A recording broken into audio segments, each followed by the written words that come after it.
Bengaluru techie Atul ಆತ್ಮಹತ್ಯೆ ಪ್ರಕರಣಕ್ಕೆ ಸಂಬಂಧಪಟ್ಟಂತೆ ಮರತಹಳ್ಳಿ ಪೊಲೀಸರು ಆತನ ಅತ್ತೆ ಹಾಗೂ ಬಾಮೈದನನ್ನ ವಶಕ್ಕೆ ಪಡೆದಿದ್ದಾರೆ.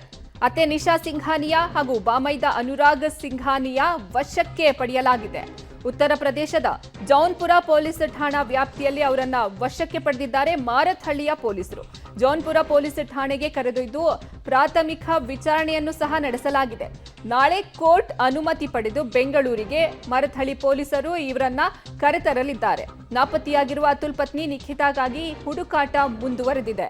ಬೆಂಗಳೂರು ಟೆಕ್ಕಿ ಅತುಲ್ ಆತ್ಮಹತ್ಯೆ ಪ್ರಕರಣಕ್ಕೆ ಸಂಬಂಧಪಟ್ಟಂತೆ ಈಗ ಆತನ ಅತ್ತೆ ಹಾಗೂ ಬಾಮೈದನನ್ನ ವಶಕ್ಕೆ ಪಡ್ಕೊಂಡಿದ್ದಾರೆ ಮಾರತ್ಹಳ್ಳಿಯ ಪೊಲೀಸರು. ಉತ್ತರ ಪ್ರದೇಶದ ಜೌನ್ಪುರ ಪೊಲೀಸ್ ಠಾಣಾ ವ್ಯಾಪ್ತಿಯಲ್ಲಿ ಇವರು ಸೆರೆ ಸಿಕ್ಕಿದ್ದಾರೆ. ಅತ್ತೆ ನಿಶಾ ಸಿಂಘಾನಿಯಾ ಹಾಗೂ ಬಾಮೈದ ಅನುರಾಗ್ ಸಿಂಘಾನಿಯಾರನ್ನ ಮಾರತ್ಹಳ್ಳಿ ಪೊಲೀಸರು ವಶಕ್ಕೆ ಪಡೆದಿದ್ದಾರೆ. ಈ ಬಗ್ಗೆ ಹೆಚ್ಚಿನ ಮಾಹಿತಿ ನೀಡ್ತಾರೆ ನಮ್ಮ ಪ್ರತಿನಿಧಿ ನರಸಿಂಹಮೂರ್ತಿ ಸಂಪರ್ಕದಲ್ಲಿದ್ದಾರೆ. ನರಸಿಂಹಮೂರ್ತಿ, ಈಗ ವಶಕ್ಕೆ ಪಡ್ಕೊಂಡಿದ್ದಾರೆ, ಪ್ರಾಥಮಿಕ ತನಿಖೆ ಆಗಿದೆ, ಏನೆಲ್ಲ ಬಾಯ್ಬಿಟ್ಟಿದ್ದಾರೆ, ಏನೇನ್ ಡೀಟೇಲ್ಸ್ ಸಿಗ್ತಾ ಇದೆ?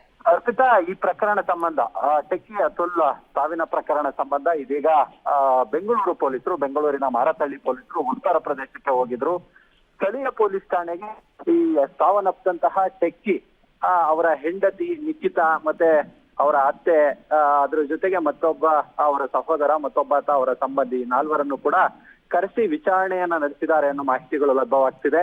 ಮೊದಲಿಗೆ ಸ್ಥಳೀಯ ಪೊಲೀಸ್ ಠಾಣೆಗೆ ಒಂದಷ್ಟು ಮಾಹಿತಿಯನ್ನ ಕೊಟ್ಟು ಸ್ಥಳೀಯ ಪೊಲೀಸ್ ಠಾಣೆಗೆ ಈ ಎಲ್ಲರನ್ನ ಈಗಾಗಲೇ ದೂರಿನಲ್ಲಿ ಎಫ್ಐಆರ್ ನಲ್ಲಿ ದಾಖಲಾದಂತೆ ಹೆಂಡತಿ, ಅತ್ತೆ, ಬಾಮೈದ ಮತ್ತೊಬ್ಬರು ಸಂಬಂಧಿಯ ಮೇಲೆ ಎಫ್ಐಆರ್ ದಾಖಲಾಗಿತ್ತು.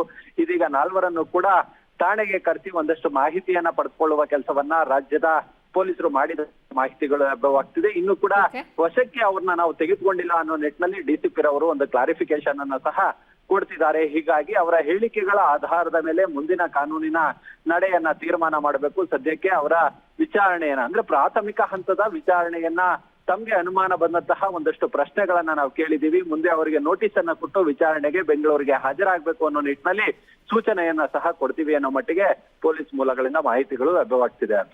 ಧನ್ಯವಾದ ನರಸಿಂಹಮೂರ್ತಿ, ನಿಮ್ಮೆಲ್ಲ ಮಾಹಿತಿಗಾಗಿ.